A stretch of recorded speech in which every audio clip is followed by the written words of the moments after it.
ગીરનું સૂકું ચૂરમું છે. આ જો ભાઈ મસ્ત છે, ગોળ અને ભાખરીથી બનાવ્યું છે અને એમાં ઉપર છે ને ઘી રેડવાનું છે. આ પ્રોપર આપણે કાઠિયાવાડી સ્ટાઈલ અને પાછા તાસલીમાં જ ખાવાનું હો. તાસલીમાં જો.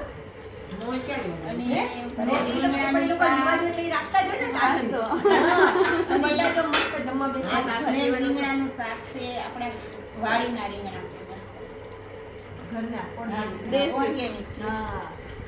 મસ્ત ફૂલ ડીશ બપોરા કરવા બેઠા બધા. બપોરા આપણો કરવા. રીંગણાનું શાક તો ગોળથી ગયેલું છે પણ. આવ્યું ને?